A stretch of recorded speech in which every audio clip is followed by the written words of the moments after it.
Bueno, a partir de este momento ya estamos al aire en Facebook, entonces, profe Diego, me confirma si me escucha. Cuando estén listos podemos dar inicio. Creo que él estaba teniendo algunos problemas de internet porque se le oye cortado, ¿cierto?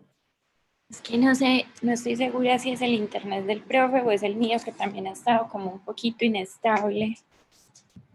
Profe Porque Diego, yo lo perdí, pues perdí el audio y la imagen de él. Se démosle, congeló. acá parece conectado, démosle un segundito. A ver.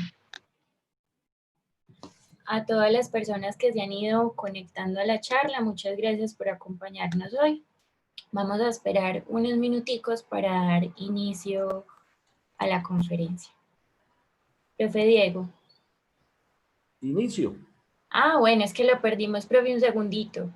Sí, Sí, ya sí, estamos parece como... listos, ya estamos también al aire en Facebook, entonces cuando quiera podemos Bueno. comenzar. Bueno, muy buenas tardes. Les habla Diego Alonso Ramírez Gómez, coordinador del Laboratorio de Educación Financiera de la Facultad de Ciencias Económicas e Ingeniería de la Universidad de Antioquia. Nos es grato pues estar con la participación de todos ustedes. Esperamos que vaya mejorando más la audiencia, pero ante todo quiero y primero que todo tengo que darles las gracias a Davivienda Corredores. Es una entidad que ha estado con nosotros al lado para poder llevar este ciclo de conferencias que han sido muy importantes para adquirir mayor conocimiento, para mantenernos en tiempo real, si se puede decir, en lo que está sucediendo en la economía, en el mercado de capital, el mercado de valores, el mercado financieros, como lo hemos visto en estas tres conferencias que nos han estado, y con la de hoy que nos han estado aportando para verdad, para adquirir ese mayor conocimiento. Al grupo de la Vivienda Corredores, a la doctora Ángela María Salazar, a Caterín, al doctor Juan Carlos Gutiérrez y a el doctor Germán Cristancho, muchas gracias y una feliz Navidad. Verdad que es muy importante que esto continúe porque verdad que esto nos da un soporte y nos fortalece más en esos conocimientos que los estudiantes de pregrado y posgrado y los profesores, por supuesto, necesitamos para ir adelantando y ir adquiriendo y, por supuesto, todos los días adquiriendo mayor conocimiento y enterarnos más de lo que sucede en el país y a nivel nacional, local e internacional. Muchas gracias. Bueno, primero hoy vamos a ver el mercado de renta fija en Colombia, sus perspectivas, con el doctor Germán Cristancho, que nos va a hablar sobre este tema. Pero primero que todo quiero dar una introducción hablando de que el mercado de renta fija en Colombia representa un vehículo de inversión muy importante para la economía, ya que por medio de este se puede captar gran parte de la inversión extranjera indirecta, inversión de portafolio. En este mercado participa tanto las empresas privadas por medio de la emisión de bonos corporativos, cuyos recursos son utilizados para fondear su operación o inversión en activos fijos. Por otro lado, el gobierno nacional también participa de manera activa en este mercado por medio de la emisión de deuda pública a través de los títulos de tesorería TES, clase B, donde los recursos captados son utilizados para financiar proyectos sociales, reforzar el presupuesto nacional, entre otros. Este es un mercado más desarrollado que el mercado de renta variable, por lo cual es necesario realizar un correcto control y monitoreo del riesgo de mercado asociados a las operaciones realizadas en renta fija. En deuda pública, el gobierno en el mes de noviembre finalizó el programa de financiamiento a través de mecanismo de subasta 2020, colocando cerca de 32.8 billones de pesos con un B2Cover promedio de 3.46 veces, superior a los promedios registrados en el 2018 y 2019. En deuda privada y con algunas empresas públicas, las empresas privadas y algunas empresas públicas del país realizaron 54 emisiones a noviembre del 2020, destacándose las emisiones de bonos ordinarios, bonos de deuda pública interna, bonos verdes, títulos hipotecarios en tasa fija y flotante por un valor de 10.96 billones, con un B2Cover de 1.96 veces. Lo anterior demuestra la confianza que tiene el inversionista internacional como el nacional, siendo una muy buena proyección de la renta fija en Colombia para el 2021, además de las calificadoras de riesgo que certificaron la calificación que tiene actualmente, triple B negativo con grado de inversión. El doctor Germán Cristancho nos hablará sobre el tema, sobre las perspectivas de la renta fija en Colombia para el 2021. Bienvenido, doctor Germán. Muchas gracias. Bueno, Diego, muchísimas gracias a ustedes por la invitación nuevamente y pues bienvenidos a todos los que nos acompañan hoy a hablar un poquito de renta fija en Colombia, de las perspectivas hacia adelante de este mercado y que además ha sido un mercado que ha tenido unos retornos muy positivos en el año 2020 a pesar de todo de toda esta coyuntura de volatilidad, de altísima incertidumbre. Yo creo que al final la pregunta que muchos se hacen también en este momento es ¿qué vendrá hacia adelante? Porque el contexto en el que estamos en el mundo es un contexto de tasas de interés bajas. Al final, Estados Unidos llegó a tasas de cero, Colombia llegó a tasas de interés por parte del Banco de la República en mínimos históricos. La valorización de la deuda en general ha sido muy grande. Entonces, yo creo que en el mercado de renta fija en particular, que depende mucho de la evolución de las tasas de interés y sobre todo de esa expectativa o de que las tasas de interés sean altas para generar una buena rentabilidad, o que tiendan a descender para generar valorizaciones, pues yo creo que hoy hay muchas preguntas sobre el mercado de renta fija. Entonces, si les parece, iniciemos, voy a compartirles mi pantalla y arrancamos hablando un poco del mercado de renta fija. Antes pues, de arrancar, sí les quisiera compartir la publicación que hicimos recientemente de perspectivas para el año 2021. Es nuestra publicación anual que denominamos el libro, en este caso el libro 2021, Colombia frente al reto de la transformación. Aquí, si bien en este documento no van a encontrar información relacionada con renta fija, sí van a encontrar mucha información relacionada con perspectivas macroeconómicas, sectoriales, la revisión a las principales compañías emisoras de acciones y de deuda en el mercado de capitales colombiano. Así que lo pueden pues encontrar en este link, libro.daviviendacorredores.com, y de todos modos a través de nuestras redes sociales, en Twitter, por ejemplo, estamos compartiendo normalmente esta información como para que ustedes la puedan ver. Sin más preámbulos y entrando pues ya en el detalle, yo diría que lo principal a entender y arrancando es un poco cuál es el contexto macroeconómico sobre el cual nos estamos moviendo y ya vamos entrando en el entorno de renta fija en general. Lo primero es que la contracción que se prevé para el mundo este año pues es una contracción que está más o menos en el orden del 4.4%. Estas cifras las voy a pasar más rápido porque no son, la idea no es hablar tanto de la macroeconomía, pero sí del mercado de renta fija, pero es importante un poco plantear ese contexto. Una contracción muy fuerte, como en otras conferencias lo hemos mencionado y como muy probablemente ustedes ya lo han oído, es la contracción más fuerte que haya tenido el mundo desde la Segunda Guerra Mundial, y en la economía colombiana tal vez la contracción más fuerte desde, o por lo menos en los últimos 100 años. En algunas zonas como Europa, una contracción también demasiado fuerte, particularmente en países como Italia o España, una caída del PIB superior a los 2 dígitos. Y en el caso de las economías emergentes, América Latina como una de las regiones más afectadas, con una contracción perfectamente que puede rondar el 8%. Tal vez China es de los pocos países que presentaría tasas de crecimiento positivas, pero que si uno lo mira desde la perspectiva de actividad económica, es una caída del PIB o del crecimiento económico muy fuerte, y que, como lo voy a mostrar más adelante, los efectos además se van a sentir por varios años, y eso tiene unas implicaciones importantísimas respecto a las tasas de interés y respecto a la reacción que han tenido los gobiernos y los bancos centrales. En esta situación tan compleja y en esta caída dramática de la actividad económica, pues naturalmente una de las respuestas principales y que es insumo fundamental para las inversiones de renta fija en Colombia y en el mundo es la tasa de interés. La forma en la que reaccionaron los bancos centrales muy rápidamente fue disminuyendo la tasa de interés en el mundo. En el caso, por ejemplo, de las economías desarrolladas o las economías avanzadas, Estados Unidos redujo sus tasas de interés a niveles de 0%. Hoy ese rango está entre 0 y 0,25, pero realmente son tasas muy cercanas a 0%.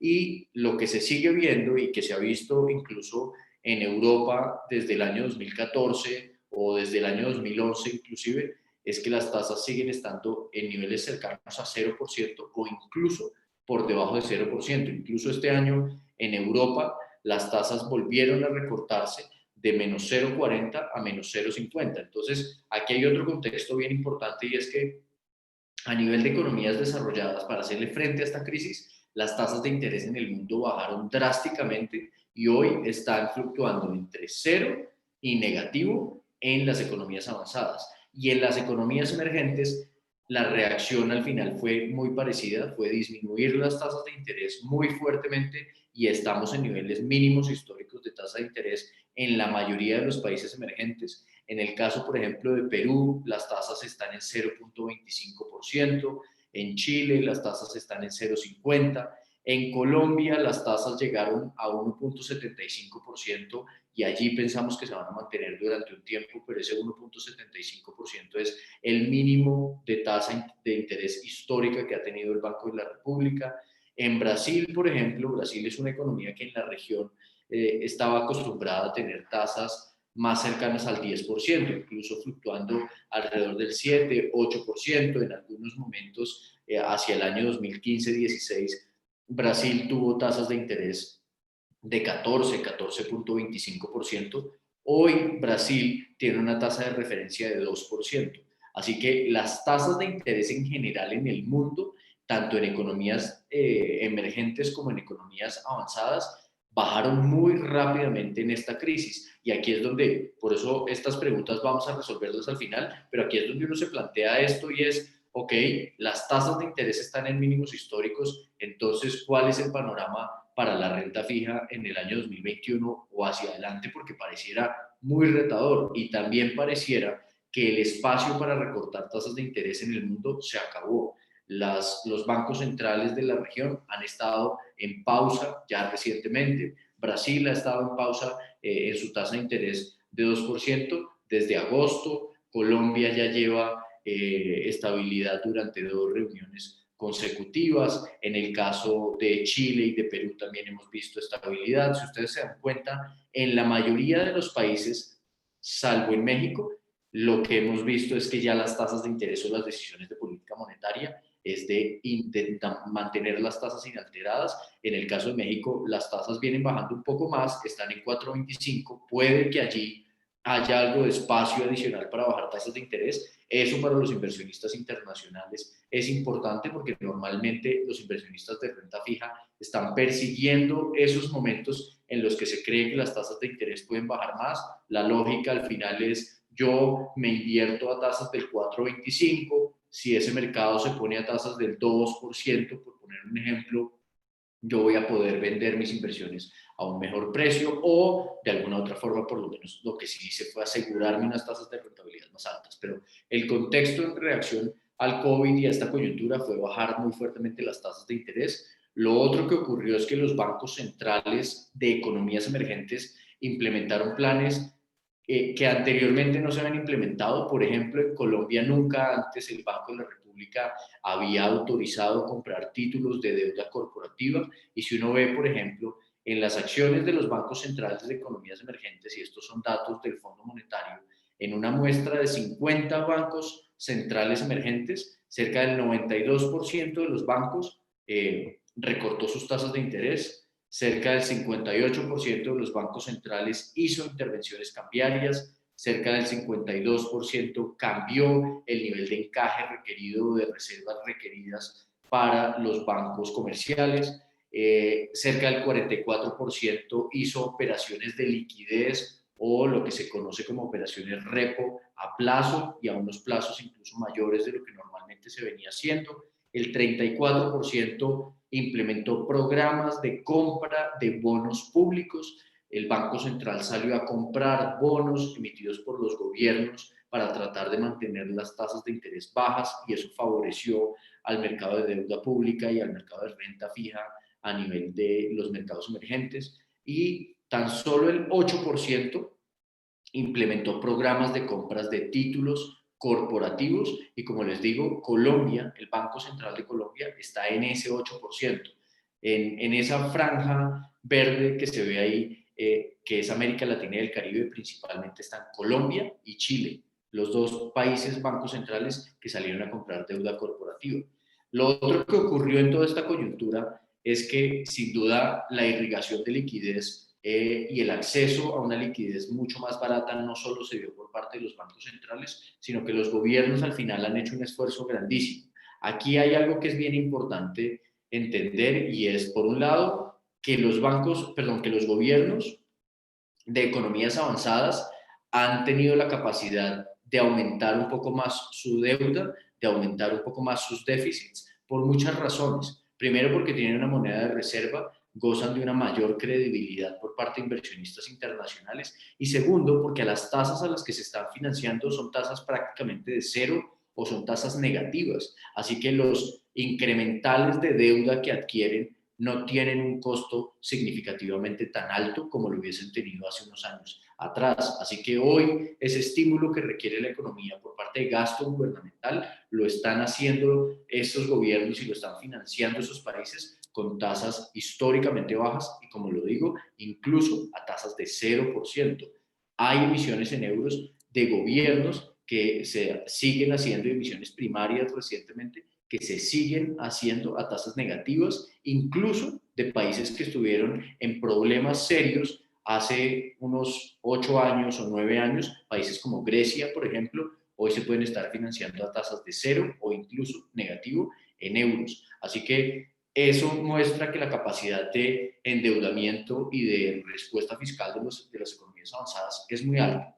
En las economías emergentes no ocurre lo mismo porque no hay unas monedas de reserva, no hay esa misma capacidad de financiarse a tasas de cero que hacen que ese incremental de deuda pues no pese tanto. Así que aquí en las economías emergentes pues se han incrementado los niveles de deuda de una manera más moderada a la medida que se puede. Digamos que en el caso de las economías avanzadas es casi lo que se quiere, en el caso de las economías emergentes es lo que se puede. Pero en ambos casos la deuda y los déficits han aumentado para mantener la inyección de liquidez a la economía y que la recuperación económica se pueda dar. Esto naturalmente está llevando a que se dé un suceso que para los inversionistas del mercado de renta fija es supremamente importante, y es que los niveles de deuda pública a nivel global alcanzan su punto más alto desde la Segunda Guerra Mundial. Esto al final, las inversiones de renta fija corresponden principalmente al comportamiento y a la evolución del riesgo de crédito, de la capacidad de pago de las personas a las que yo les estoy prestando mi dinero, de las empresas, gobiernos, entidades a las cuales les estoy prestando mi dinero. Yo como inversionista de renta fija, lo que obtengo por prestar mi plata en contraprestación pues es una tasa de interés, pero me interesa estarle haciendo un seguimiento constante a la capacidad de pago y al perfil de crédito de ese agente en la economía que está usando mi plata, a quien yo se la presté. Y si ustedes se dan cuenta, pues un aumento de los niveles de deuda, en este caso de deuda sobre PIB, pues para nada es una buena noticia para los mercados. Per se, siempre ha sido visto esta como una señal de mayor nivel de riesgo asociado. De hecho, en las economías emergentes, el nivel de deuda está en su nivel más alto histórico, por lo menos con datos desde 1880, y pues claramente esto resume prácticamente toda la historia del desarrollo de los mercados financieros y los mercados de crédito. En cuanto a la deuda soberana, si uno recogiera la historia de los últimos 30 años y mirara país por país y mirara, por ejemplo, en dónde ha fluctuado esa relación de deuda sobre PIB y en dónde estamos hoy, ese rango, esa barra es el rango en el que ha fluctuado y el punto es donde estamos hoy. Uno se puede dar cuenta que en la mayoría de los países a nivel mundial, sobre todo en las economías avanzadas, hoy los niveles de deuda sobre PIB son los más altos de los últimos 30 años. En el caso de Colombia pasa exactamente lo mismo y son muy pocos los países que tienen unas relaciones de endeudamiento inferiores a las que históricamente han podido llegar a tener. Pero esto para decir que el perfil de crédito naturalmente se ha deteriorado, y si uno lo viera incluso aún más en detalle, uno se puede dar cuenta que, por ejemplo, países como China han incrementado su nivel de deuda sobre PIB en casi un 35% o 35 puntos del PIB.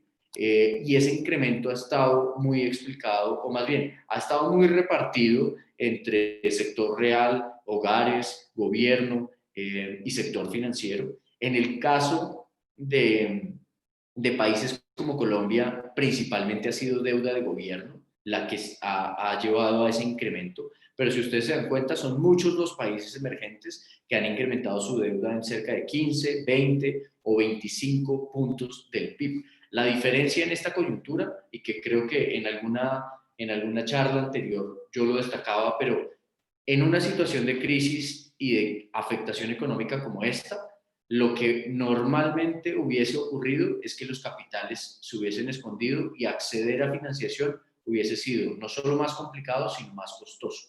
En esta coyuntura, el acceso a capital se ha mantenido y eso es algo bien importante. El acceso a la liquidez global se ha mantenido. Sin embargo, eso sí no necesariamente elimina el riesgo que tienen las economías emergentes o las necesidades que tienen las economías emergentes de aquí en adelante. Por ejemplo, en las 30 economías emergentes principales a nivel mundial, lo que uno puede ver es que el año 2021 es un año en el que se vencen muchos compromisos de deuda. Eso quiere decir que el año 2021 va a ser un año nuevamente muy activo en el mercado de renta fija, en el mercado de emisiones de deuda soberana y en donde los mercados emergentes tienen una necesidad de levantar casi unos casi 6 billones de dólares, en todo el año. Así que esto al final es un factor a tener en cuenta, ya vamos a entrar allí, pero para decir que el perfil de crédito sí se ha deteriorado. Sin embargo, yo creo que las políticas que se han implementado a nivel global han sido muy exitosas. Muy exitosas, ¿por qué? Y véanlo aquí. En la parte izquierda ustedes lo que pueden ver es la prima de riesgo. Los CDS o los Credit Default Swaps, que son esos seguros o esos contratos de seguro que se venden en los mercados financieros para cubrirme frente al incumplimiento de un emisor. Es decir, un CDS a 10 años es un seguro que yo pago como inversionista, que alguien me vende, una entidad financiera me vende, y que ese seguro me cubre el riesgo de que se me genere un siniestro o un evento de incumplimiento del pago de las obligaciones por parte de un país. Es lo mismo que ocurre en cualquier mercado de seguros. En este caso, lo que estoy mostrando acá es el cambio o la evolución en esos seguros. Y si ustedes se dan cuenta, pues entre más alto esté, más caro es. Es decir, 400 básicos significa que me costaría cerca de un 4% anual cubrirme frente a una probabilidad de no pago de la deuda sudafricana. La zona no rellena, la zona punteada, lo que muestra es a qué nivel alcanzamos máximo en el año. Y si ustedes se dan cuenta, en el año llegamos a tener unos incrementos en las primas de riesgo muy importantes. Esto ocurrió principalmente hacia los meses de marzo y abril. En el caso de Colombia, por ejemplo, la prima de riesgo subió casi unos 300 puntos básicos, o llegó a estar más bien muy cerca de 300 puntos básicos para cubrirme frente al riesgo de incumplimiento de Colombia a 10 años. Pero hoy, si ustedes comparan la variación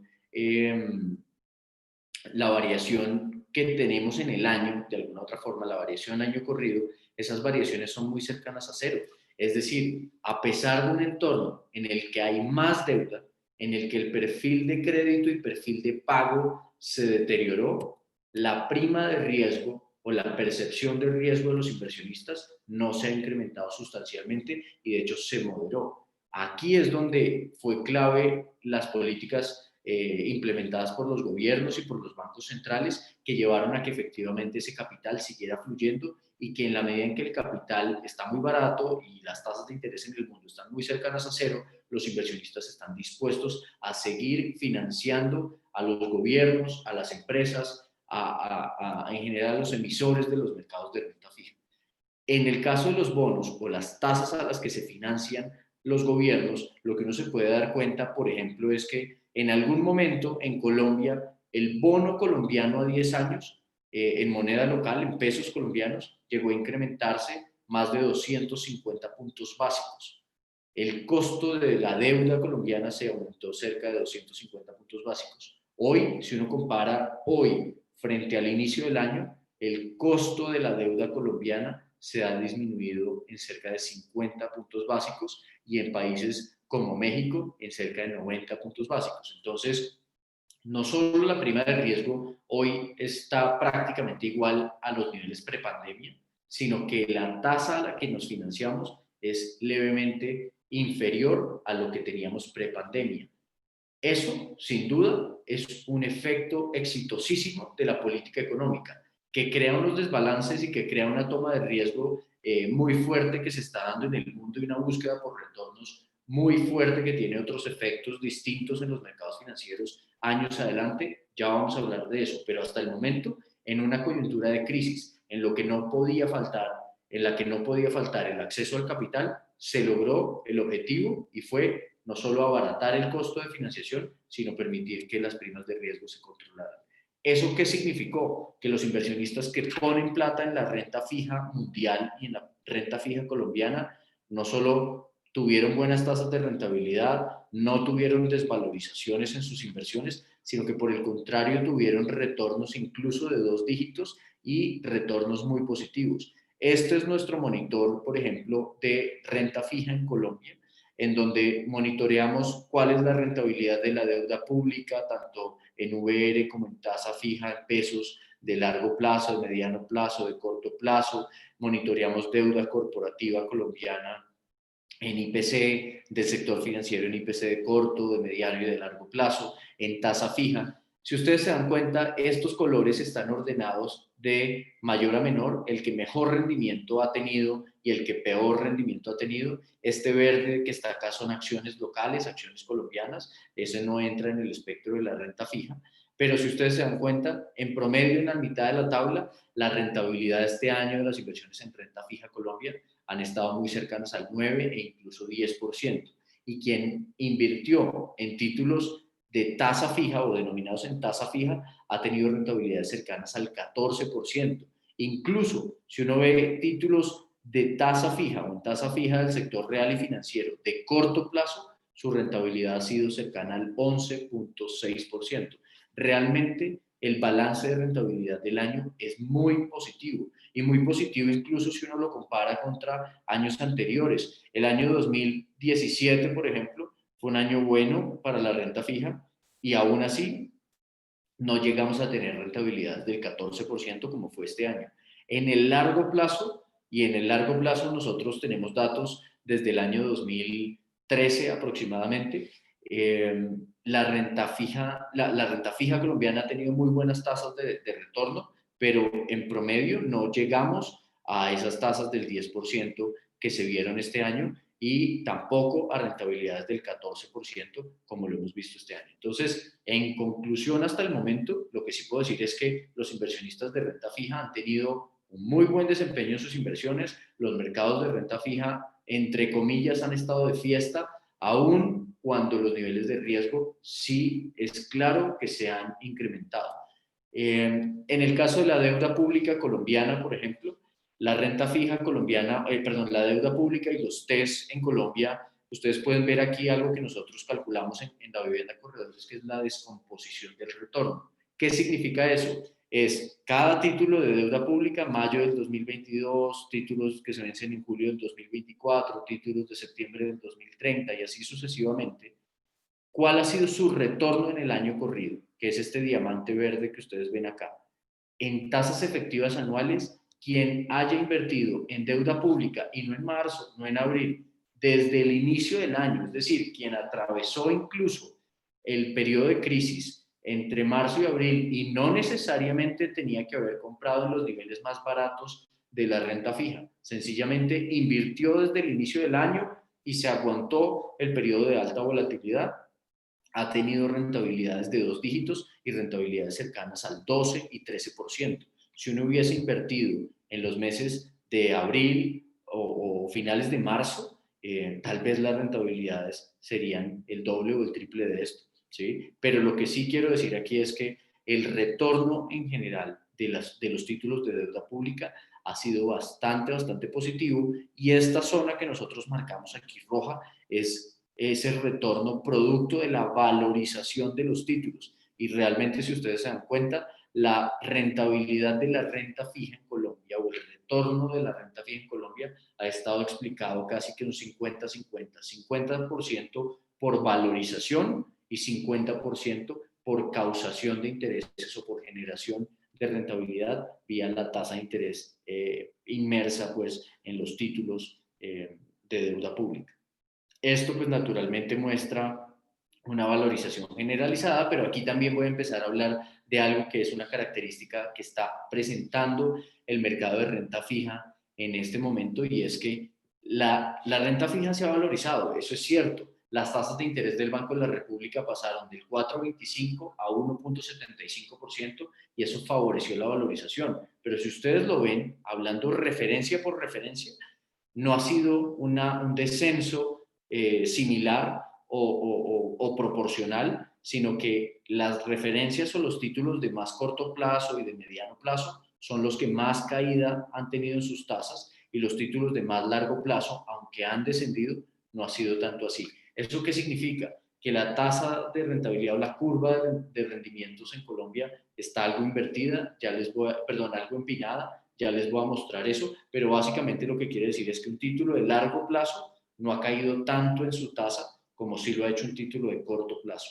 Entonces aquí probablemente lo que sí se está empezando a evidenciar es un rezago en el comportamiento de valorizaciones de los títulos de más largo plazo en Colombia. Lo mismo ocurre con los títulos que están denominados, por ejemplo, en VR o que están más indexados a inflación en Colombia.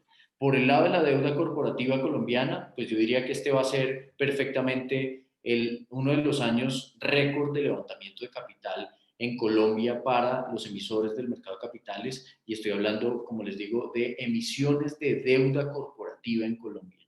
Con las cifras que tenemos hasta el momento, estimamos que este año en Colombia, en el mercado de deuda corporativa, se pueden llegar a levantar, con las cifras que tenemos, y este es un estimado de las emisiones que faltan en el año, que prácticamente el año ya está por terminar, o sea que es una cifra que va a estar muy, muy cercana a esto.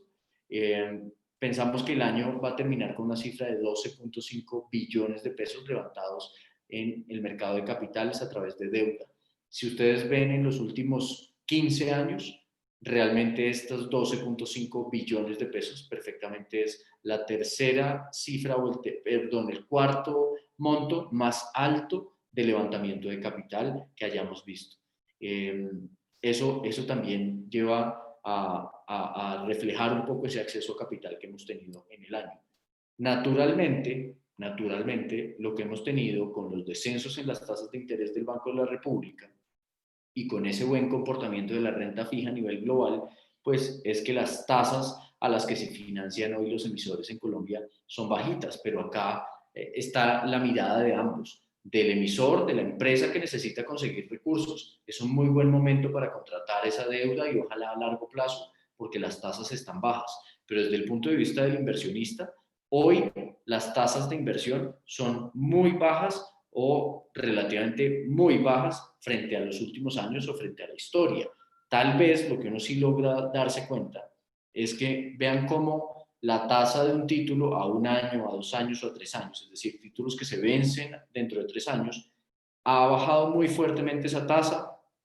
Hubo ese periodo de volatilidad por allá hacia marzo, abril, pero los títulos de 5 años no han bajado en la misma proporción que lo han hecho los demás.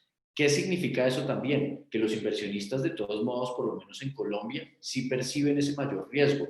Aquí el precepto básico, el principio básico de la renta fija también es a mayor riesgo, mayor tasa. Y en teoría, en un plazo cada vez mayor, pues mi riesgo es mayor. Lo que quiero mostrar aquí es que incluso los títulos de 5 años en adelante no necesariamente se han valorizado tan fuertemente como lo han hecho los títulos de corto plazo, y sí se está ampliando ese diferencial o se ha ampliado sustancialmente ese diferencial. Ahora, y aquí viene el punto, y ahora, después de esta fiesta y después de estas valorizaciones, ¿qué se puede esperar para la renta fija en Colombia y en el mundo? Los factores macros son importantísimos y determinantes en esa perspectiva. Y lo que diría es que, primero, hay que pensar en cuál puede ser el efecto sobre el crecimiento económico del COVID.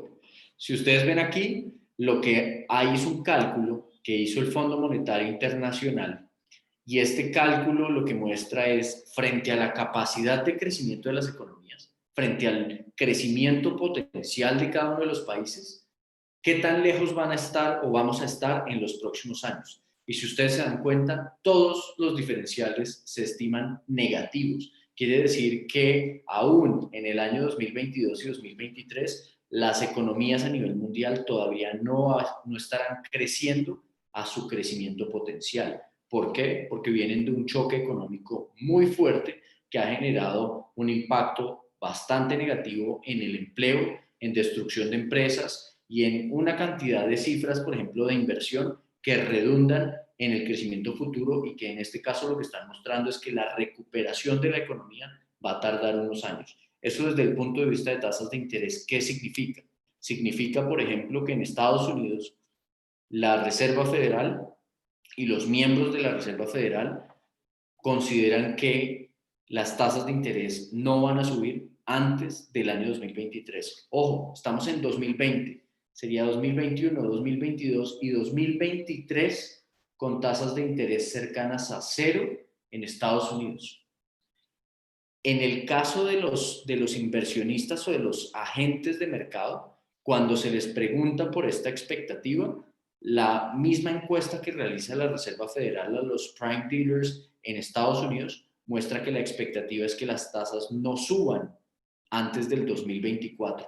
Así que cuentas más, cuentas menos, y si bien hacer esto es parte de futurología que tiene un nivel de incertidumbre y de riesgo y de descacharse muy alto, realmente el escenario que se plantea para la renta fija para el año 2021 y para los próximos años es un escenario en el que las tasas de interés van a estar bajas y estables por muchísimo tiempo. ¿Cuáles son las razones de esto? Como les digo, uno, que la recuperación de la economía no se va a dar por completo tan rápido y que las economías van a seguir necesitando de un costo de dinero bajo para poder retomar actividad económica, para que se reactive el consumo, para que se anime la economía a hacer inversiones y así sucesivamente. Al final, la tasa de interés es sencillamente esa palanca que mueve el ahorro y la inversión, el ahorro y la inversión. Y si ustedes se dan cuenta, lo que se está tratando de hacer de alguna otra forma es que ese nivel de ahorro tenga el menor premio posible y más bien se busque hacer inversión y se busque poner el capital a plazos un poco más largos, en donde se pueda llegar a crear un poco más de rentabilidad, y eso viene muy derivado de las empresas y de otro tipo de activos o otro tipo de fines. Pero aquí, uno, es la recuperación de la economía, no se va a dar tan rápido. Segundo, que yo ya lo mostré, está muy ligado con los niveles de deuda. El nivel de deuda es como el nivel del agua. Si yo le subo el nivel del agua hoy al mundo y a las empresas, las voy a ahogar. El nivel del agua en general está muy alto. Y si ese nivel de agua lo puedo determinar yo y puedo abrir o cerrar la llave, como ocurre en los bancos centrales hoy, los bancos centrales van a tratar de mantener, y cuando digo el nivel del agua aquí me refiero es al costo, más que al nivel de la liquidez disponible en los mercados, ese costo no lo van a poder subir. Entonces, aquí es donde la política monetaria va a estar un poquito dominada por todos esos efectos fiscales, por todos esos efectos de deuda. En Colombia, ¿qué pasa? En Colombia la meta de inflación del Banco de la República es una inflación que debería estar entre 2 y 4% con una meta central de 3%. Si ustedes se dan cuenta, en los últimos años y en el 2017, 18 y 19, la meta del Banco de la República se venía cumpliendo y era mantener la inflación muy cerca de ese rango. Con la coyuntura del COVID, la inflación se desplomó y la inflación incluso hoy se ubica en los niveles más bajos históricamente. La inflación está en 1.75% en los últimos 12 meses y probablemente con la inflación que conoceremos durante el fin de semana, la inflación de los últimos 12 meses en Colombia se ubicará en 1.71%. El nivel de inflación más bajo históricamente para Colombia. ¿La inflación se va a quedar allí o la inflación va a subir y va a obligar al Banco de la República a subir las tasas? Probablemente la inflación sí va a subir, pero va a ser más un efecto base de comparación. Cuando comparemos los precios del segundo trimestre del año 2021 contra los precios del segundo trimestre del 2020, lo que vamos a ver es un efecto base importante que va a llevar al índice de precios al consumidor a subir. Pero si ustedes ven las estimaciones que hay acá por parte nuestra, digamos en Grupo Bolívar, o por parte del Banco de la República, el equipo técnico, o por parte de los analistas del mercado, en la encuesta que hace el Banco de la República mensualmente, con cifras hasta finales del 2021, vean que no se percibe, ojo, no se percibe que la inflación vaya a acercarse al techo o a la cota máxima de inflación. Se percibe que la inflación va a rebotar y va a rebotar muy cerca del 3%, pero que la inflación no se va a salir de cauce. Y de hecho, si ustedes ven la línea punteada azul, lo que estima el equipo técnico del Banco de la República es que aunque la inflación en el segundo trimestre del 2021 repunte, lo que vamos a tener nuevamente es una estabilización de la inflación hacia niveles inferiores al 3%. Así que la pregunta es, ¿estaría hoy el Banco de la República o está hoy el Banco de la República preocupado porque la meta de inflación se vaya a incumplir y la inflación en el año 2021 se va a salir de ese rango y va a superar el 4%? Con una economía que tiene tasas de desempleo cercanas al 15%, con una economía que recibe un choque de contracción económica cercana al 7% en el año 2020 y con una economía que está enfrentando también digitalización y presiones desinflacionarias o deflacionarias a nivel global y local, eso no pareciera ser el escenario, por lo cual la necesidad de subir tasas de interés no pareciera ser tan apremiante o tan urgente. ¿Eso qué significa? Que en Colombia, por ejemplo, la expectativa, la última encuesta de expectativas del Banco de la República apunta a que probablemente esa tasa de interés se va a quedar quieta todo el 2021, por lo menos hasta finales del 2021, que es lo que espera la mayoría. El consenso hoy está apuntando a que en los primeros 6 meses la tasa de interés en Colombia se va a mantener estable en 1.75%. Nosotros consideramos en el grupo que las tasas de interés en Colombia se van a quedar en 1.75 todo el 2021. Hay quienes incluso piensan que las tasas de interés se van a quedar en 1.75 hasta inicios del 2022. Así que el entorno bajo el cual un inversionista de mercado de renta fija debe planear sus decisiones y debe tomar sus decisiones para el año 2021 es un entorno en el que las tasas se van a quedar bajas y estables, en teoría, por un año completo. Así que tengo que empezar a hacerme la pregunta de ¿en dónde puedo aumentar mi rentabilidad? ¿Cómo puedo hacer para aumentar mi rentabilidad? Otra de las condiciones, y aquí ya voy casi terminando mi presentación, pero otra de las condiciones que en el mundo es supremamente llamativa, es esta. El porcentaje de deuda global, de renta fija global, de títulos y opciones de inversión de renta fija global que rentan por debajo del 2%, es casi el 70% de la renta fija global. Ojo a esto, cerca del 70% de las alternativas de inversión en el mundo en renta fija rentan 2% o menos. Si uno mirara cuánto de la deuda hoy en el mundo renta negativo, cosa que es un despropósito, poner mi plata a tasas negativas, es cerca del 26% de la deuda global, ¿sí? Eso al final lo que está mostrando es que hay escasez de rentabilidad en el mundo.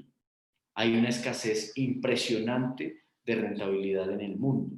Y ahí es donde uno empieza a ver cosas como las siguientes, que si uno analiza la diferencia de tasa o de rentabilidad ofrecida hoy en Latinoamérica entre un título a 10 años y un título a 2 años, lo que uno se da cuenta es que los títulos de 2 años se valorizaron todos, pero los títulos de 10 años se quedaron arriba. Naturalmente porque hay riesgo, porque había un choque en los precios de los commodities, porque los niveles de deuda se aumentaron, por una cantidad de cosas. Pero hoy ese diferencial, por ejemplo, veamos el caso de Colombia. En el caso de Colombia, ese diferencial pasó de cerca de 150 puntos básicos a un diferencial cercano a los 300 puntos básicos. En el caso de Brasil, 300 puntos básicos, Perú, 350 puntos básicos. Las curvas de la región están empinadas. El diferencial entre los plazos más cortos y plazos más largos están históricamente altos. ¿Qué diferencial de rentabilidad entrega Colombia, la deuda pública colombiana, por ejemplo, frente a un bono del Tesoro americano a 10 años o frente a la tasa del Banco de la República? Miren que, si bien no es el spread o el diferencial máximo histórico, estamos en uno de los diferenciales que uno podría considerar bastante adecuado. Estamos cerca de los 500 puntos básicos de spread. Eso, en general, pues es una tasa o un spread que todavía sigue siendo llamativa y atractiva en la deuda pública colombiana. Y en el caso del diferencial, por ejemplo, de un TES a 10 años frente a la tasa del Banco de la República, estamos muy cerca de 400 puntos básicos. Así que en el mundo no hay dónde poner a rentar la plata. Pero sé que las tasas de interés se van a quedar bajas por mucho tiempo, o sea que algo hay que hacer como inversionista de renta fija, porque esta va a ser una constante en los próximos 2 o 3 años. Si no hay riesgo de que las tasas de interés suban, países como estos en América Latina tienen unas primas de riesgo o unas primas de rentabilidad altas y tienen unos spreads o diferenciales importantes frente a lo que históricamente hemos visto. ¿Eso a qué está llevando? Vean a esto. Colombia, esta es la participación de los extranjeros en el mercado colombiano, en el mercado de deuda pública colombiano. Naturalmente entraron muy fuertemente en el año 2014, cuando a Colombia se le incluye en los índices de JP Morgan. Entran muy fuertemente en el año 2016, cuando a Colombia se le aumenta la participación en los índices de JP Morgan y se hace más relevante para inversionistas extranjeros. Pero desde el año 2017, realmente la participación de los extranjeros en Colombia, si bien era de compras, no había sido tan fuerte. Y en el año 2019 y 20 realmente incluso tuvimos salidas de capital. Vean, por ejemplo, los meses de enero, febrero y marzo, febrero, marzo y abril del 2020. Tuvimos salidas de capital de inversionistas extranjeros del mercado de deuda pública. ¿Y qué ha pasado en los últimos 3 meses? Particularmente en el mes de noviembre y en el mes de septiembre. En el mes de septiembre, Colombia emite un bono a 30 años en el que recibió unas inversiones importantísimas por parte de los inversionistas extranjeros, cerca de 5 billones de pesos, y con cifras que tenemos nosotros preliminares. Esta cifra de noviembre no es una cifra del Ministerio de Hacienda, pero es una cifra que en las estadísticas que manejamos internamente y que proveen los brokers o las entidades proveedoras de precios y de flujos en el mercado de deuda pública colombiano, estimamos que las compras de los extranjeros pueden estar llegando a los 3.5 billones de pesos. Es decir, que el mensaje aquí básicamente de esta diapositiva es: en los últimos 3 meses, el interés de los inversionistas extranjeros hacia los activos de renta fija en Colombia ha aumentado significativamente. Creo que soy reiterativo si lo digo, pero es natural que pase. Tienen tasas de cero, se pueden financiar al cero en el mundo, negativo, y no tienen dónde ponerla. Y Latinoamérica, si bien se ha valorizado, los títulos de más largo plazo de Latinoamérica, incluido Colombia, no se han valorizado tan fuertemente. Así que, ¿qué están haciendo? Están comprando títulos emergentes de largo plazo. Finalmente, pues, ¿cuáles son los riesgos que uno sí identifica en esto? Pues uno claramente, y ya lo decía yo, el deterioro fiscal o el deterioro del perfil de crédito no es mentira. En Colombia la relación de deuda sobre PIB pasó en el año 2019 de 50% y en el año 2021 se espera que esté en 65% del PIB. Estamos en los niveles de deuda sobre PIB más altos históricamente. Los niveles de déficit de Colombia, que anteriormente se guiaban por la regla fiscal y en donde nuestro objetivo máximo era llegar a un déficit fiscal cercano al 1% del PIB en el largo plazo, se está desviando por este choque. Y de hecho, con la última actualización del gobierno de noviembre, el déficit en Colombia va a estar muy cerca al 9% este año y muy cerca al 8% el próximo.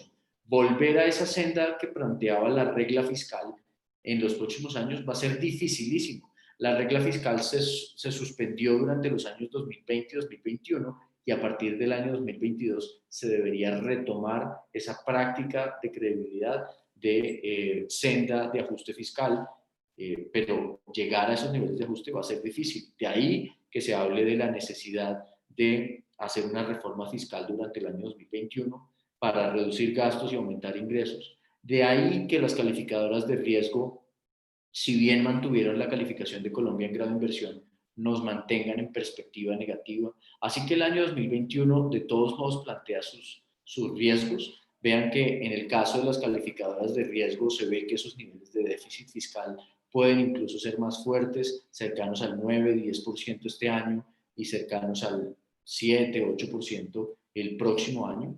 Y lo otro, finalmente, pues es que en la medida en que Colombia tiene, este es el perfil de vencimientos de las obligaciones o de los títulos de deuda pública en Colombia, vean que está mucho más concentrado en el corto y mediano plazo, en títulos o en plazos al 2022 y 2027. ¿Qué es lo que va a pasar en el año 2021 y en adelante?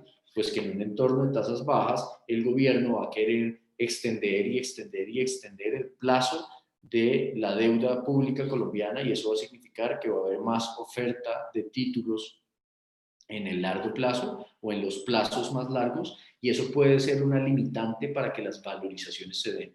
Pero en general, nosotros sí pensamos que la renta fija va a seguir teniendo un muy buen comportamiento y que sobre todo lo que debería pasar es que ya los títulos de corto plazo se valorizaron, ahora los títulos de medio y largo plazo van a tener probablemente en los próximos 6 meses muy positivos y los jugadores internacionales, los inversionistas extranjeros, en su búsqueda de retorno y su apetito por yield, muy probablemente van a venir a mercados como el colombiano a seguir invirtiendo.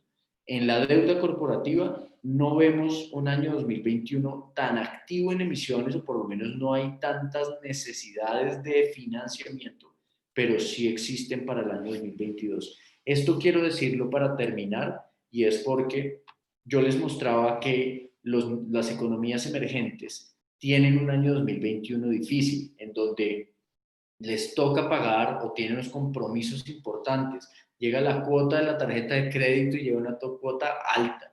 Eso pasa en el 2021 en los mercados emergentes. ¿Qué va a pasar? Que todos van a tratar de salir a conseguir recursos, refinanciar y tratar de alargar la vida de esas deudas. A Colombia no le pasa eso. Eso sí quisiera dejarlo claro y es, a Colombia no le pasa eso. Colombia ha venido de alguna otra forma haciendo operaciones de manejo de deuda para eliminar o disminuir un poco ese monto de vencimientos en el año 2021 y alargar la duración. Así que si uno ve, por ejemplo, lo que se le vence a Colombia en el año 2021 en mercado, en deuda pública, tanto interna como externa, no son más de 16 billones de pesos, cuando en los siguientes años llega a ser de casi 40. Entonces, Colombia no tiene una preocupación tan grande de caja o de refinanciación para el año 2021, pero sí la empieza a tener para el año 2022 en adelante. Las empresas en Colombia les ocurre lo mismo. Para el año 2021 los vencimientos de deuda pueden ser cercanos a 4 billones, pero ya en el año 2022 pueden ser cercanas a 8 billones. ¿Eso en qué se traduce? En que muy probablemente los primeros 6 meses del 2021 no vamos a tener tantas emisiones o tanto interés de refinanciarse, pero la segunda mitad del 2021, en preparación y antesala al 2022, vamos a tener una dinámica de mercados de deuda corporativa mucho mayor, mucho más activos y lo mismo en la deuda pública. Yo creo que eso es, ese es el panorama en general. Yo quisiera de pronto parar aquí y estar disponible por si hay alguna inquietud, preguntas relacionadas con esto, algún tema de pronto que yo no haya mencionado, pero que sea de interés para ustedes. Gracias, doctor Germán. Yo le hago una preguntita. En estos momentos, usted nos acaba de decir que, según ustedes y del consenso de los analistas, la tasa de interés de política monetaria no va a quedar estable al 1.75 en el 2021. pero uno se pone a ver que la inflación proyectada para el 2000, también en el consenso de todos los investigadores económicos, habla de que va a quedar entre el 2.8 o 3%. Y a la vez que la economía va a crecer entre 4 y 5%, digamos 4.5 en promedio, ¿sí? Es que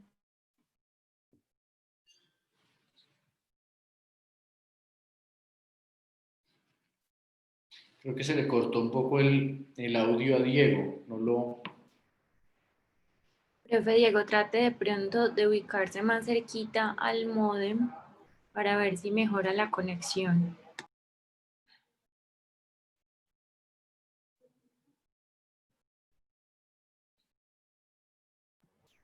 Bueno, mientras el profe Diego regresa y retoma su pregunta, doctor Germán, tenemos dos preguntas de los asistentes. La primera es, ¿qué posibilidad hay de que en Estados Unidos haya una presión inflacionaria, dados los posibles repuntos del petróleo y del M2, que haga cambiar la perspectiva de inflación promedio de la Fed y qué impacto podría tener en la renta fija de Colombia? Yo creo que esa es una muy buena pregunta por lo siguiente. Y la voy a partir mi respuesta en varias partes, y es, ¿qué probabilidad hay de que haya una presión inflacionaria en Estados Unidos en el año 2021? Yo creo que la probabilidad es altísima, altísima. ¿Y en qué sentido? En que primero vamos a tener el efecto base de la caída de los precios en el segundo trimestre de 2020 versus la normalización en el segundo trimestre del 2021. Segundo, vamos a tener unos mayores precios de los commodities, de las materias primas. El componente de precios de energía va a ser mucho mayor. Solo piensen en el precio del petróleo. En el segundo trimestre del año 2020 fue cuando marcamos ese hito histórico, ese fenómeno extraño en el que los precios del petróleo se negociaron en terreno negativo.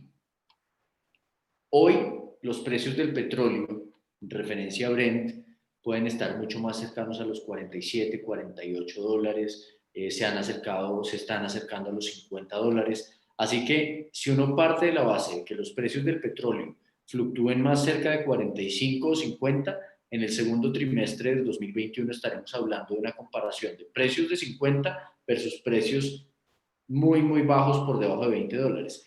La presión inflacionaria es muy alta, es segurísimo que va a existir. ¿Eso va a hacer que las expectativas de inflación se aumenten? Naturalmente, vamos a hablar de inflación en Estados Unidos y en el mundo en los primeros 6 meses del 2021 y probablemente mucho más enfocados en el segundo trimestre. El crecimiento del M2. El crecimiento del M2 es un reflejo de la inyección de liquidez que tiene la economía en este momento. El M2 o el agregado monetario M2 en Estados Unidos crece a tasas superiores al 20% anual, que es una de sus tasas más altas históricamente. Sin embargo, uno lo que ve es que la velocidad del dinero en Estados Unidos está en los niveles más bajos históricamente. Realmente hemos tenido una inyección monetaria muy fuerte, pero esa inyección monetaria no necesariamente ha redundado en una transaccionalidad muy alta de la economía, sino que se ha concentrado mucho más en el sector financiero. Entonces, ¿el crecimiento del M2 genera inflación? Claro que genera inflación. Ahora, el punto es ¿cuál inflación? ¿Inflación de precios al consumidor o inflación de activos? Porque el crecimiento del M2 y de la liquidez se está quedando en el sistema financiero. ¿Los precios de los activos financieros han aumentado? Sí, y mucho. Inflación ya hay, de hecho. Inflación de activos financieros ya existe y es muy alta. Inflación como la concebimos, que es la inflación de precios al consumidor, pero medidas de inflación en la economía hay muchas. Hay inflación de precios al productor, inflación de precios al consumidor, inflación o nivel de precios del PIB, una cantidad de medidas de inflación, core, básicas, sin alimentos, etcétera. Pero los niveles de inflación como los concebimos no se van a impactar tanto por el M2 porque la velocidad del dinero no es muy alta, está en niveles más bajos. ¿Eso va a llevar a que se salga de rango la inflación para la Reserva Federal y que se tomen decisiones distintas de política monetaria? Yo no creo, pero lo que uno sí puede ver hoy, y eso es algo que también uno debería tener presente, es que de todos modos los inversionistas sí consideran que a futuro va a haber presiones inflacionarias. ¿Y qué están haciendo desde ya? Cubrirse frente a esas posibles presiones inflacionarias que terminan erosionando la capacidad adquisitiva. ¿Cómo lo están haciendo? Uno, están comprando títulos indexados a inflación en Estados Unidos. Cuando uno ve, eso se ve reflejado en las expectativas o las inflaciones implícitas del mercado, que hoy ya han vuelto a aumentar y se acercan a niveles de 1.8%. Están comprando oro, que aunque ha descendido en los últimos meses, realmente el oro tiene un comportamiento muy positivo en el año. Están comprando acciones. Los inversionistas en general se están protegiendo sobre el riesgo inflacionario, pero yo no creo que la inflación se vaya a salir de la senda del 2% en el año 2021 y la política monetaria de la Reserva Federal o la postura de política monetaria no va a cambiar. Bueno, Muchas gracias, doctor Germán. Profe Diego, le devuelvo la palabra porque lo gracias, perdimos ¿qué ahora por un pasó? momentico. Ya resolvimos la primera pregunta que teníamos de los participantes. No, con la pregunta que le estaba haciendo es porque va a haber un crecimiento según las expectativas y muy positivo y que Dios quiera que sea así, que no haya un rebrote. Es en el sentido entonces que la renta variable entonces se va a quedar un poco, porque usted hablaba de que va a seguir siendo buena, pero uno ve que la renta variable, por ejemplo, es la que va a, si hay crecimiento económico, ya el inversionista va a buscar la renta variable, que hay mucho en los títulos muchas acciones, pues si uno ve solamente hay 4 acciones que están generando rentabilidad en el momento y hay unas que están subvaloradas, por supuesto, por lo que ha estado pasando, pues hay una forma de invertir y eso es me parece que eso es importantísimo para el inversionista, que usted, por ejemplo, en estos momentos nos diga, sí, la renta variable, por supuesto, va a lograr otra vez meterse al mercado de valores y donde el inversionista va a meter buenos recursos de capital en su portafolio, en esa cartera. Yo creo que si uno hiciera como esas elecciones de 0 a 100 entre sí o no, pues si uno pone a escoger entre renta fija y renta variable, la renta variable luce más atractiva. Las acciones colombianas siguen 20% abajo, hay compañías que se negocian al 50% de su valor patrimonial, hay compañías que entregan retorno por dividendos cercano al 5 o 6% y que adicional a eso pueden o tienen potencial de valorización, con lo cual el potencial de retorno para un inversionista pues es mucho más que ese 6%, puede llegar a niveles de 10, 12%. Eso es muy cierto. Entonces, en esa elección dual y en ese camino binario de renta fija o renta variable, la renta variable es más atractiva que la renta fija, sin duda. Y un entorno de tasas bajas refuerza esa idea. Sin embargo, no todos los inversionistas tienen el mismo perfil de riesgo, no todos los inversionistas están dispuestos a invertir a largo plazo en acciones, no todos los inversionistas están pensando o están dispuestos a ver su capital fluctuar en el tiempo por la variación que tiene el precio de las acciones. Entonces ahí es donde uno dice, la renta fija como tal, colombiana o emergente, no está interesante, está mala. Yo creo que no. Y ahí es donde viene un inversionista distinto y hace esa misma elección binaria. Y es un inversionista en Estados Unidos, dice, deuda o activos de renta fija desarrollados o activos de renta fija emergente. Yo creo que la renta fija emergente va a seguir teniendo un apetito grande de los inversionistas extranjeros y creo que eso se conjuga muy positivamente pues para Colombia, en donde la renta fija se ve bien, la renta variable también, y en donde estamos viendo, por ejemplo, que el precio del dólar ha descendido rápidamente y los extranjeros han comprado acciones, compraron en el último mes y renta fija compraron en el último mes. Vea eso, los extranjeros, los inversionistas extranjeros, habían sido vendedores constantes y vendedores netos durante los últimos 3 años. 2018, 19 y 20, en el neto, en el 20, son vendedores y han vendido casi 3 billones de pesos. Pero en noviembre empezaron a ser compradores de acciones colombianas, compradores de acciones como Ecopetrol, compradores de acciones como Bancolombia. Y en el mercado de renta fija, en cambio, también. En el mercado de renta fija compraron cerca de 3 billones, estimamos, y les mostraba yo las cifras, cerca de 3 billones de pesos en noviembre y cerca de 5 billones de pesos en septiembre. Wow, o sea que Colombia, mejor dicho, está en el mejor de los mundos, en donde la renta fija y la renta variable va a tener una supervalorización y en donde estamos súper atractivos. No creo que sea el escenario, digamos que el escenario esté totalmente despejado, pero lo que sí quiero decir es, para un inversionista que no tenga límites o que no tenga restricción de riesgo, la renta variable es mejor alternativa sin duda. Pero la renta fija no luce para nada mal. La única consideración que hay que tener en la renta fija es o invierte uno a un plazo mayor, que es donde están las rentabilidades interesantes, o de todos modos uno empieza a invertir en títulos que estén indexados a inflación o que no necesariamente me anclen a tasas nominales tan bajitas como las actuales. Bueno, otra preguntita que hay por acá es ¿cómo influye las tasas de cambio en que no se tenga una alta demanda en los títulos de renta fija que emite el Estado? La tasa de cambio influye mucho para un inversionista extranjero, digamos, para Germán Cristancho no importa porque yo gano y gasto en pesos colombianos, así que pues desde el punto de vista de mi inversión yo solo mido mi inversión en pesos colombianos y me interesa es a qué precio compré, a qué precio vendí y listo. Pero para un inversionista extranjero que coge sus dólares, los vende, tiene pesos, compra los TES, después al cabo de un tiempo vende los TES y tiene que comprar dólares para irse, el efecto de tasa de cambio influye muchísimo. Ahí es cuando uno mide lo que se llama el carry de las monedas o la variación y el retorno de las monedas.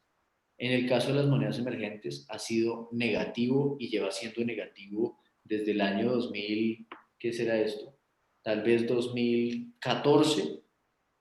Las monedas emergentes lo único que han tenido es desvalorización, incluso en Colombia desde el año 2013, desvalorización, desvalorización, desvalorización.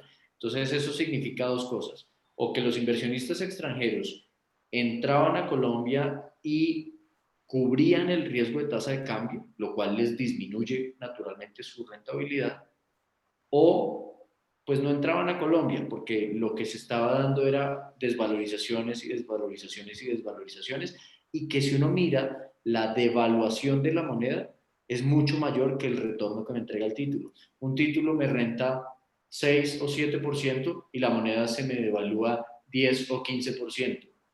Lo que me gané en el título lo perdí en la moneda, no tiene ningún sentido. Eso ha hecho que los flujos hacia mercados emergentes en renta fija, si bien se mantengan positivos y constantes en los últimos años, pues sí se hayan frenado mucho por el efecto de devaluación. Pero ahí es donde viene ese gran tema para el año 2021 y es que uno dice, pareciera que la hora de debilidad de dólar ya llegó y de hecho no pareciera, llegó.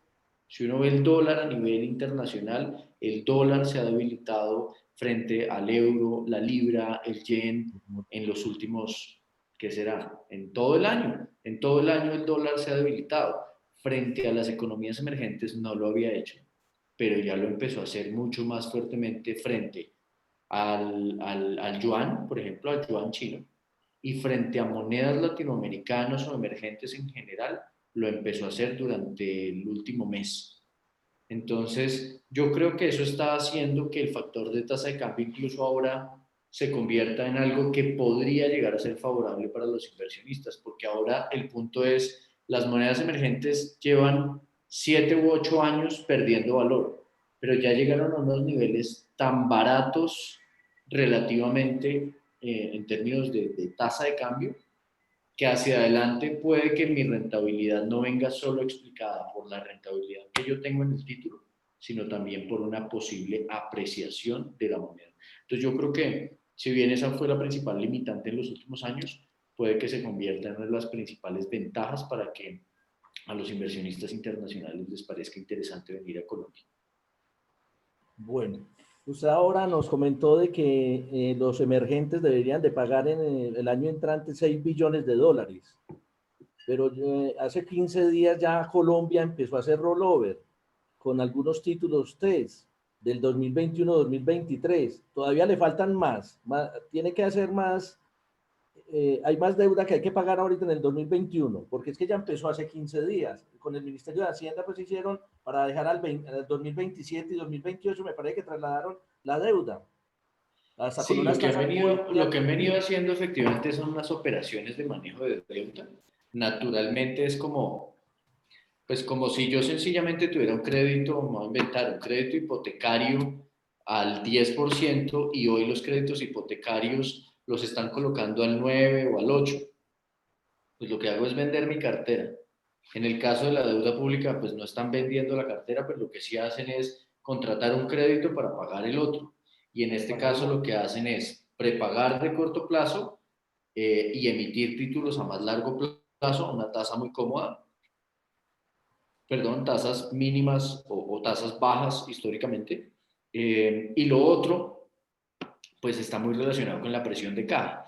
Y es que en un año o en unos años, 2020 y 2021, en donde el déficit fiscal se acerca casi al 9 y 8%, el déficit de caja es grande. El recaudo de impuestos cae naturalmente en el 2020 y va a caer en el año 2021. El recaudo de impuestos en Colombia depende en buena parte del IVA y del impuesto de renta. Y el impuesto de renta depende de las utilidades del año anterior. Las utilidades de las compañías en Colombia anualmente pueden llegar a caer a tasas casi del 30% anual. O sea que el impuesto que va a recaudar Colombia en el año 2021, pues va a ser mucho menor y eso va a generar una presión de caja. Si yo no tengo con qué pagar mis obligaciones, pues, o más bien si tengo menos caja disponible para enfrentar mis obligaciones, lo que tengo que hacer es esa operación de refinanciación, de aplazar y aplazar un poco mis pagos. Eso es algo que normalmente hacen los gobiernos, que Colombia ha sido supremamente exitosa en hacerlo y que si uno ve, Colombia, ya pierdo la cuenta, pero Colombia debe haber hecho este año casi unas 7 operaciones de canje o de manejo de deuda en la que coge títulos de corto plazo, los prepaga y los paga o los recursos para prepagar esos títulos los obtiene de largo plazo. Incluso lo que muchas veces hace es, Diego, yo le tengo que pagar a usted 1 billón de pesos en el 2021, ¿cierto? Le propongo pagárselos ya, pero se los pago con un título que se vence en el 2028. Hay muchos inversionistas que lo aceptan porque son inversionistas de largo plazo, fondos de pensiones, inversionistas extranjeros, muchos de estos. Entonces, yo lo que creo es que el gobierno ha venido liberando presiones de caja para el año 2021 por esa menor expectativa de recaudo de impuestos y expectativa de mayor déficit. De todos modos, el año 2021 vamos a tener emisiones de deuda altas y creo, como les mostraba en el perfil de vencimientos, que en la medida en que los compromisos de deuda de Colombia están más concentrados en el corto y mediano plazo, vamos a ver un año 2021 un gobierno todavía muy activo en operaciones de canje o de manejo de deuda similares a las actuales. Gracias.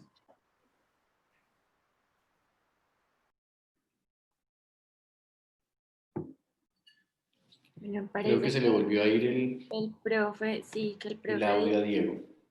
sigue teniendo problemas con su conexión.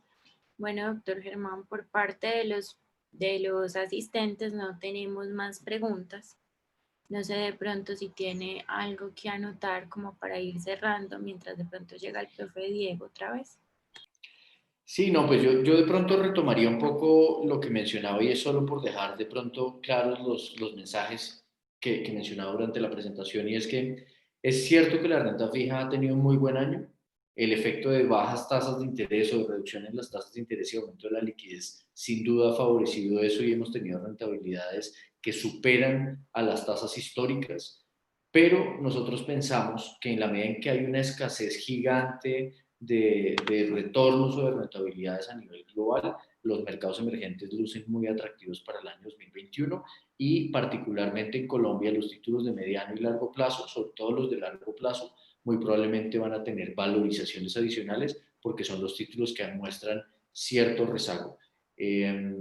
Eso también viene acompañado de algo, y es que si uno viera la rentabilidad de las inversiones de renta fija en Colombia este año, pues como les decía, oscilaron muy cercanas al 10% efectivo anual. Nosotros no pensamos que la renta fija colombiana vaya a rentar o vaya a entregar un retorno de 10% efectivo anual en el año 2021. Probablemente ese retorno va a fluctuar mucho más cercano a un 5, entre un 5 y un 7%.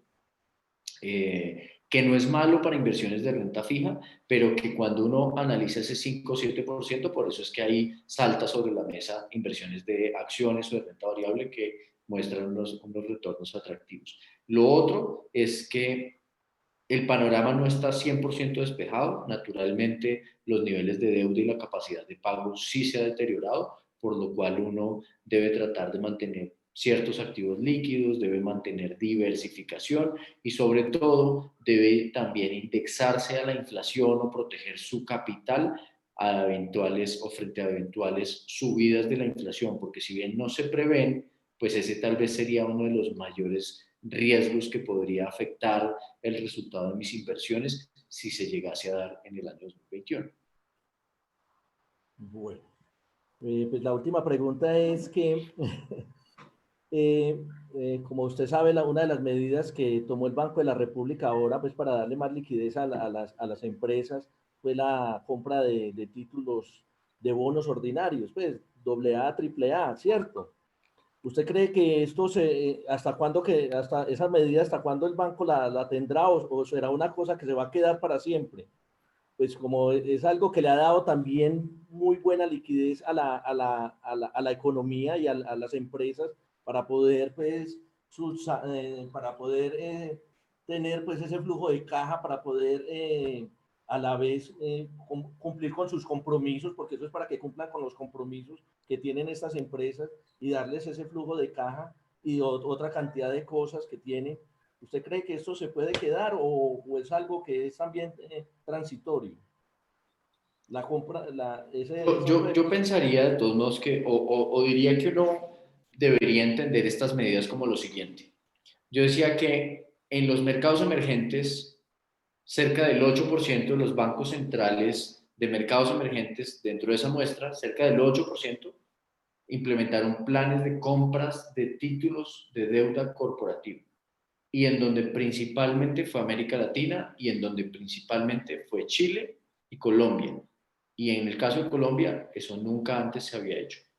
Ese programa inicialmente se implementó sobre todo hacia el mes de abril y mayo para que el mercado financiero pudiera tener liquidez, porque lo otro que pasaba es que los fondos de inversión colectiva o los administradores de portafolio, que normalmente en sus portafolios de inversión tienen títulos de deuda corporativa, estaban teniendo muchos retiros de liquidez, muchas demandas de liquidez por parte de los inversionistas, pero no podían salir a vender los títulos de deuda corporativa porque la liquidez en el mercado estaba apretada. Así que el Banco de la República lo que hizo fue aceptar esos títulos como garantía, salir y comprarlos y entregar liquidez al mercado financiero.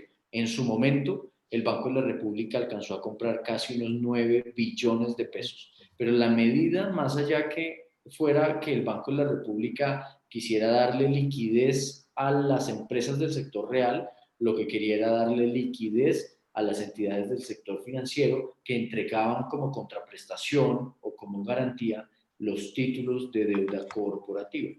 Ese programa yo creo que ya se ejecutó. Ese programa, si bien sigue existiendo y sigue habilitado como una posible herramienta en el mercado, es una herramienta que se ve solo necesaria y que se habilitaría en la medida en que las condiciones de liquidez del sistema financiero se aprieten y sobre todo de los administradores de portafolio, y en este momento ese no es el caso. La liquidez está amplia, los bancos tienen mucha liquidez, entonces yo no siento que esa medida se vaya a volver a implementar, por lo menos no en el corto plazo, y ya lo que el Banco de la República compró, lo compró. Sí, sin embargo, sí, en la medida de incentivar la financiación hacia las empresas, lo que en Colombia sí se creó fue la posibilidad de que los bancos o las entidades que presten plata puedan poner esos títulos como garantía en el mercado de capitales o esos títulos como garantía ante el Banco de la República, y eso sencillamente como una medida adicional de liquidez para el sistema bancario, para que puedan irrigar dinero a las empresas y puedan prestar. Eso yo creo que, perdón, eso yo creo que va a seguir existiendo, pero no se ha usado mucho. Y ni siquiera las garantías, por ejemplo, del Fondo Nacional de Garantías se han usado en su totalidad. Yo diría que en este momento en Colombia hay un problema también de demanda de crédito, que las empresas no necesariamente están demandando tanto crédito porque no tienen una visibilidad muy grande del entorno económico hacia adelante, no saben muy bien qué puede pasar, están siendo muy cautas con sus procesos de inversión. Tal vez lo que sí se ve es que la cartera de pymes sí ha seguido creciendo, ahí hay unas necesidades de liquidez que se ha venido acentuando mucho más en los últimos meses. Pero con eso lo que quiero decir, Diego, es el programa de compra de deuda corporativa ya fue y no se va a reactivar salvo que haya problemas de liquidez en el sistema financiero. Y la liquidez directa a las empresas, los principales responsables de entregarla o llamados a entregarla son los bancos, y aunque en este momento esa bola se ha reactivado, también lo que pasa es que la demanda por créditos ha estado mucho más bajita porque las empresas están un poco cautas frente a sus decisiones futuras. Muchas gracias. Bueno, la última pregunta que nos apareció por acá, como para terminar. ¿Considera que estos niveles en los mercados, tanto de renta fija como variable en el mundo, son niveles de burbuja económica? La respuesta es mixta. ¿En qué sentido? Y no por ser tibio en mi respuesta, pero yo no creo que los mercados en general estén en burbuja, pero sí creo que hay unas burbujas de activos en algunos lugares. Por ejemplo, creo que el precio de acciones como Tesla, por ejemplo, puede ser un riesgo muy grande, muy grande. Si uno suma la capitalización de mercado de Tesla y la compara contra las principales compañías del sector automotor en Estados Unidos o en el mundo, Tesla hace la capitalización de mercado de varias de esas empresas y vende muchísimo menos, y la expectativa de ventas a futuro no asciende a lo que debería ser justo o razonable para los niveles de capitalización de mercado que tiene una acción como Tesla. Entonces, puede ser que en algunas compañías que han sido moda en los últimos meses haya algo de burbuja, sí, puede ser. Eh, es las tasas negativas de los bonos europeos representan una burbuja. Yo creo que sí, es irracional, es un despropósito. Lo que pasa es que, y siempre pongo yo tal vez ese ejemplo, las burbujas o se estallan o las burbujas se desinflan. Y quien es el llamado a desinflar esa burbuja de bonos negativos es el Banco Central. Así que la están manteniendo y la van a ir desinflando lentamente. Entonces, no todas las burbujas se estallan. Hay burbujas que se desinflan y pueden durar muchísimo tiempo, como ocurre con Japón, por ejemplo. Las tasas de interés en Japón a 10 años son de 0% en los títulos, y el Banco Central está comprometido a mantener las tasas en 0%. Entonces, ¿hay burbujas en algunas zonas del mercado? Sí, creo que hay que tener cuidado con eso, sí, pero también creo que si uno analiza lo que ha pasado con las acciones de las compañías petroleras, de las compañías de consumo, de las compañías financieras en el mundo, no están altas para nada. Las acciones europeas no están altas, las acciones asiáticas no están altas, las acciones latinoamericanas no están altas. La deuda desarrollada no está en burbuja, solo que ya llegó a unos puntos muy apretados. Entonces, yo creo que pues me extendería mucho, pero es un tema interesante hablar de las burbujas. ¿Qué es y cómo sé cuándo hay una burbuja? Porque esa es una de las grandes preguntas que se hacen siempre los inversionistas en momentos como los actuales. Pero para no extenderme ahí, sí creo que hay algunos segmentos en los que hay burbuja, pero no a nivel generalizado. Bueno. Bueno, doctor Germán, muchas gracias por toda esta colaboración, a todo el equipo de la vivienda Corredores, como les digo, Juan Carlos, Ángela María, Catherine, a usted, muchas gracias, al equipo de comunicaciones de la Facultad de Ciencias Económicas, muchas gracias, les deseo una feliz Navidad y muchas gracias y nos vemos el año entrante. Claro que sí, Diego, de verdad que a ustedes muchísimas gracias por tenernos en cuenta, por invitarnos, por hacernos parte de estos espacios que para nosotros son tan interesantes y pues tan productivos para compartir un poquito las opiniones y las perspectivas que tenemos nosotros. Sin duda esperamos seguirlos acompañando en el año 2021 con la mejor disposición y la mejor información posible y los mejores análisis de nuestro equipo. Y nuevamente, pues también de verdad feliz Navidad y feliz año si no hablamos antes de que termine este año 2020. Sí, señor, muchas gracias. Y una feliz tarde para todos y muchas gracias a todos a la audiencia y feliz Navidad también para ellos, por supuesto. Permiso. Bueno, gracias, hasta luego. Hasta luego. Feliz tarde para